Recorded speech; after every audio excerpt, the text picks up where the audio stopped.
आज हम शुरू करेंगे क्लास 11 के नए चैप्टर को, जिसका नाम है यूनिट्स एंड मेज़रमेंट। इस चैप्टर में हम लोग पढ़ेंगे कि यूनिट्स और मेज़रमेंट किस तरीके से इस चैप्टर में लिया गया है, और जानेंगे कि किस तरीके की यूनिट्स होती हैं, उनका क्या इम्पोर्टेंस है, और कौन सी यूनिट्स को हम मेन यूनिट्स कहेंगे और कौन सी यूनिट को हम लोग साइड यूनिट्स कहेंगे, जैसे कि हम लोग आगे देखेंगे।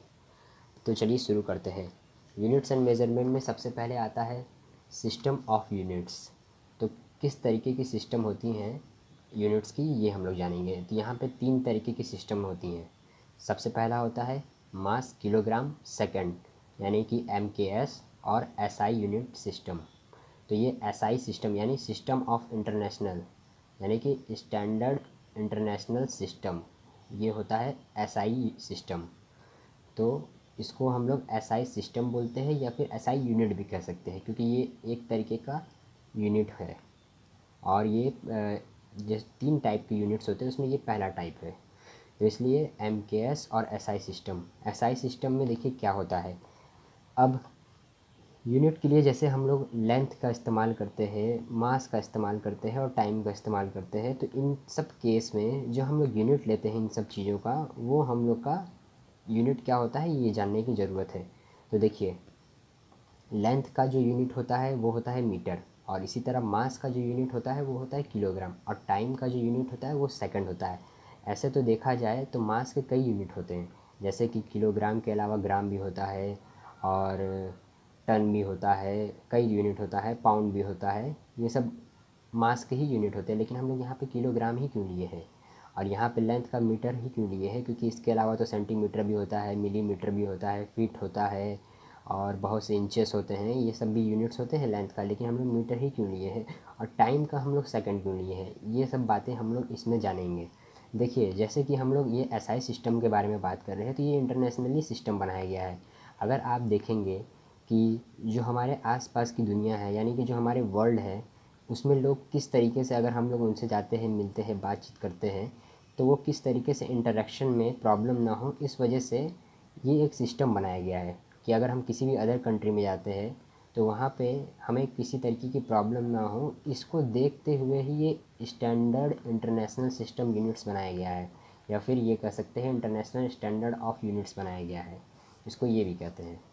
तो अगर मान के चलिए कि अगर यहाँ पे आप कोई सामान खरीद रहे हैं, यानी कि अगर मान के चलिए कि आप एक मैंगो ख़रीदने जा रहे हैं मार्केट से, और अगर आप बोलते हैं कि मुझे यहाँ पे आप बोलते हैं कि 2 kg मैंगो दे दीजिए, तो आपको वो 2 किलो मैंगो पैक करके आपको वो दे देता है। लेकिन किसी और कंट्री में अगर आप जाते हैं और वहाँ पे अगर ये सिस्टम नहीं बना होता, तो वहाँ पे लोग पाउंड के हिसाब से चलते। तो आप बोलते वहाँ पे कि आप मुझे 2 किलो मैंगो दे दो, पैक कर दो, तो वो समझ ही नहीं पाता कि आप 2 किलो क्या मांग रहे हैं, जबकि वो पाउंड को समझा होता है, अगर वहाँ पे ये सिस्टम नहीं बनाया गया होता। साइंटिस्टों ने ये इसलिए किया ताकि आप किसी भी कंट्री में जाके एक तरीके का, समझ लीजिए, कोऑर्डिनेशन आपस में बना सके किसी भी चीज़ को लेके।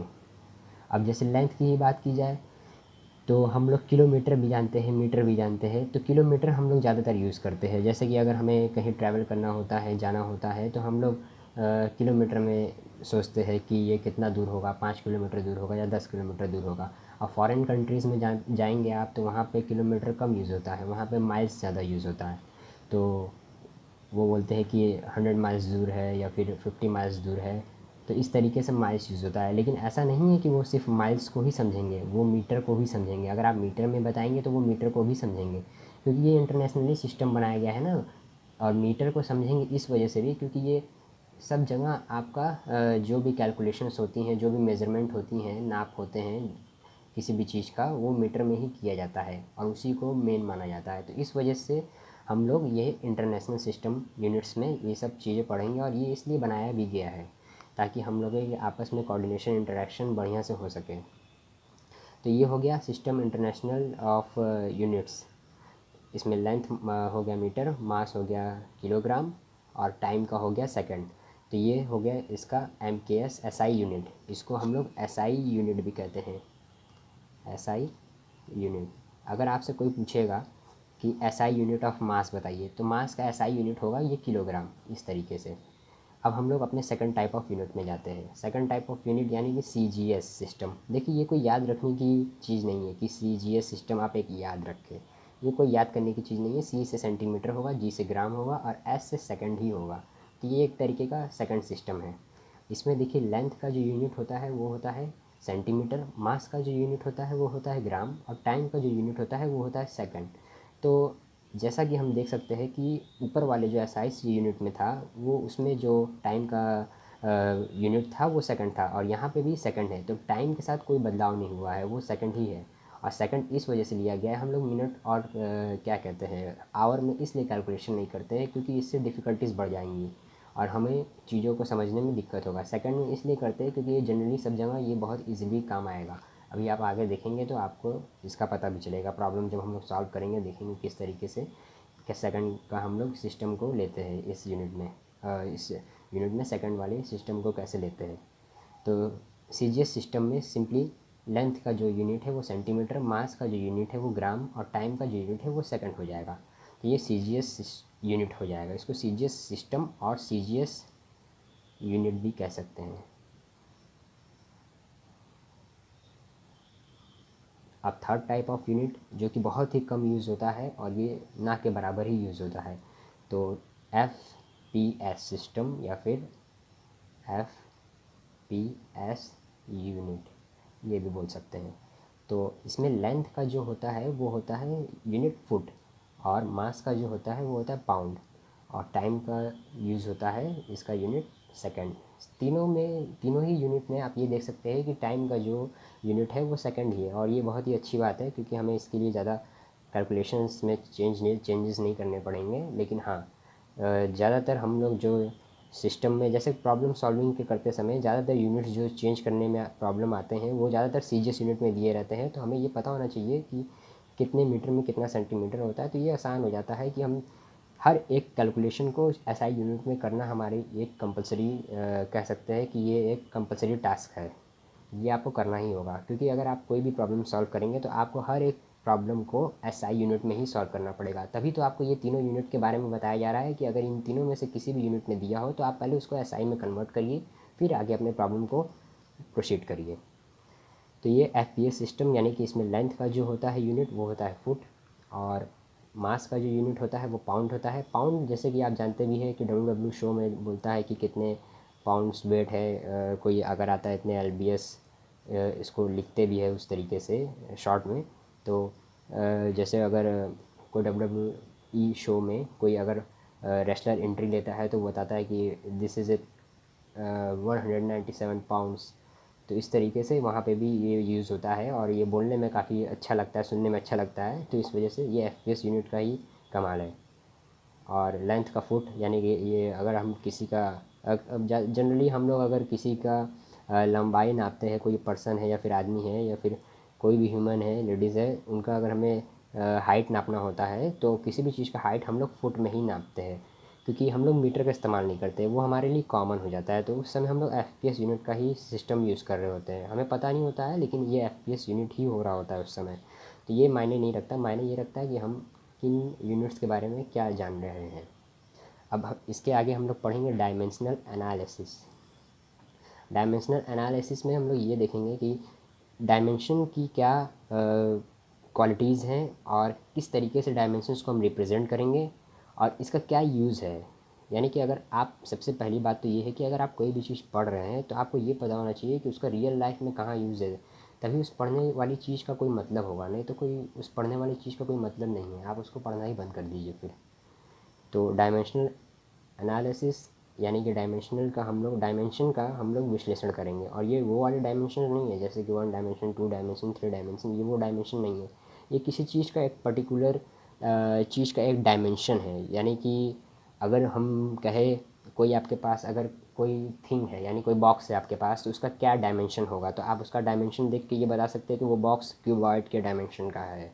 इसी तरीके से हम लोग यहाँ पे 2D यानी कि 2D जब हम 2D चीज़ की बात करते हैं तो वो सीधी सी बात हो जाती है एक पेपर का। एक पेपर पे आप क्या लिखते हैं, क्या ड्राइंग बनाते हैं, वो सारी चीज़ें 2D रिप्रेजेंटेशन में आती हैं। तो यहाँ पे हम लोग 2 डायमेंशनल चीज़ों को रिप्रेजेंट करेंगे किस तरीके से और कैसे, और वो भी फिज़िकल चीज़ों को हम लोग रिप्रेजेंट करेंगे। और फिज़िकल चीज़ वो होती है जो हमारी दुनिया है। तो चलिए पढ़ते हैं इसकी डेफिनेशन और आगे बढ़ते हैं। अ dimension is the representation of the physical quantities in terms of fundamental quantities along with their powers. देखिए यहाँ इस डायमेंशन को हम लोग रिप्रेजेंट करेंगे मैथमेटिकली, यानी मैथमेटिकली रिप्रेजेंट करने का मतलब है कि हम लोग 2 डायमेंशन यानी कि एक पेपर पे हम लोग इसको लिख के रिप्रेजेंट करेंगे, लिख के बताएंगे कि ये किस तरीके की क्वांटिटीज़ है और इसको रिप्रेजेंट करेंगे उन फंडामेंटल क्वांटिटीज़ की जो कि हमारे कह सकते हैं हमारे नेचर में ऑलरेडी मौजूद हैं, जिनको हम लोग बनाए नहीं हैं, वो नेचर ही बनाया है, बस हम लोग उनको पहचाने हैं कि वो ये चीज़ें हैं। हाँ, उनको आपस में मिक्स करके हम बहुत चीज़ बना सकते हैं। जैसे कि नेचर में हमारा ऑक्सीजन पहले से मौजूद है, नाइट्रोजन पहले से मौजूद है, तो क्या करते हैं कि हम लोग ऑक्सीजन नाइट्रोजन को मिला के कुछ अलग चीज़ बना ही सकते हैं। और भी बहुत सी गैसेस हैं, नोबल गैसेस है, जैसे कि हीलियम है, नियॉन है और जेनॉन है, रेडॉन है, सारे नोबल गैसेस है, ये सब हमारे नेचर में मौजूद है। तो ये सब को आपस में मिला के कुछ ना कुछ बनाया जा सकता है। इसी तरीके से फंडामेंटल क्वांटिटीज़ वो क्वांटिटीज़ होती है जो हमारे नेचर में मौजूद हैं और उनको हम लोग सिंपली उनका यूज़ करके एक आपस में मिक्स करके एक ऐसा क्वांटिटी बनाएंगे जो कि एक नया क्वांटिटी होगा और उस चीज़ के बारे में हम लोग जानेंगे कि वो क्या है। अलॉन्ग विद देयर पावर, यानी कि उस पर पावर यानी कि वो कितनी बारी कितने टाइम्स रिपीट हुआ है। आगे देखते हैं वो किस तरीके से रिपीट होगा। अब रिपीट चलिए हम अभी बता देते हैं। रिपीट का मतलब ये होता है कि अगर हम किसी नंबर पे, जैसे कि मान लीजिए आपके पास कोई नंबर है 2 और इस पे पावर अगर 2 लगा है, तो इसका मतलब ये है कि ये 2 बारी रिपीट हो रहा है, ये 2 बारी रिपीट हो रहा है, एक ये। तो पावर सिंपली ये एक चीज़ को बताएगा कि ये कितनी बारी रिपीट हो रहा है। अगर हम एरिया ऑफ रेक्टेंगल की बात करें तो वो होता है लेंथ इंटू ब्रेथ, और एरिया ऑफ स्क्वायर की बात करें तो वो होता है लेंथ इंटू लेंथ या फिर साइड इंटू साइड। तो इस केस में अगर हम एरिया ऑफ स्क्वायर करते हैं तो वो होता है साइड इंटू साइड। इस केस में अगर हम एस स्क्वायर लिखते हैं तो ये भी एक एरिया ही होगा। अब इसको हम ये एस इंटू एस को एस स्क्वायर के फॉर्म में रिप्रेजेंट कर रहे हैं, तो ये एक क्वांटिटी है साइड। साइड एक क्वांटिटी इस रूप में है क्योंकि इसका एक मेज़रमेंट है और वो मेज़रमेंट है उस यूनिट में जो कि हम लोग नापते हैं, मीटर या सेंटीमीटर। तो ये इसको हम लोग इस क्वांटिटी को हम लोग रिप्रेजेंट किए हैं पावर में। यही इसका फंडामेंटल क्वांटिटी है। साइड आपका फंडामेंटल क्वांटिटी हो गया जो कि हम लोग उसको मेज़र कर रहे हैं और उसको हम लोग रिप्रेजेंट कर रहे हैं पावर के साथ, जो कि हम लोग कर सकते हैं, सिंपली जानते हैं कि एस स्क्वायर भी लिख सकते हैं। तो इस वजह से ये इस तरीके से जाता है। अब आगे देखते हैं क्या कि किस तरीके की फंडामेंटल और बेसिक क्वांटिटीज़ होती हैं हमारे पास। फंडामेंटल क्वांटिटीज़ या बेसिक क्वांटिटीज़, दोनों में से किसी को भी आप कह सकते हैं। तो देखिए डायमेंशन ऑफ फंडामेंटल और बेसिक क्वांटिटीज़। अब mass, length, time, current, temperature, luminous intensity, amount of substance, ये सारी चीज़ें हैं। इन सब की बेसिक क्वांटिटी जो है ये हमारी, इन सब की जो डायमेंशन है वो किस तरीके से हम लोग रिप्रेजेंट करेंगे ये अब हम लोग जानेंगे। तो देखिए मास को यहाँ बताया गया है ये कैपिटल एम से। देखिए डायमेंशन जितने भी होते हैं उनको ज़्यादातर कैपिटल लेटर से रिप्रेजेंट किया जाता है और स्मॉल लेटर भी यूज़ होता है, लेकिन मैक्सिमम कैपिटल लेटर से यूज़ होता है डायमेंशंस को रिप्रेजेंट करने के लिए। और इसको एक क्लोज्ड बॉक्स में रिप्रेजेंट करते हैं, क्लोज्ड बॉक्स में। यानी कि अगर हम लोग मास का डायमेंशन लिखेंगे तो वो इस तरीके से जाएगा, कैपिटल एम और ये क्लोज्ड बॉक्स या फिर क्लोज्ड ब्रैकेट इस तरीके से लगा देंगे, ये रिप्रेजेंटेशन हो जाएगा मास का। इसी तरीके से लेंथ का रिप्रेजेंटेशन एल कैपिटल बॉक्स में ब्रैकेट में, और टाइम का रिप्रेजेंटेशन कैपिटल टी, करंट का रिप्रेजेंटेशन कैपिटल ए यानी कि एम्पियर लिया गया यहाँ पे। जो करंट की यूनिट होती है वो एम्पियर होती है। अगर हमारे घर में वायर है और उसमें बिजली दौड़ रही है तो वो कितनी बिजली है उसको नापने का जो मेज़रमेंट होता है वो हम लोग एम्पियर में करते हैं।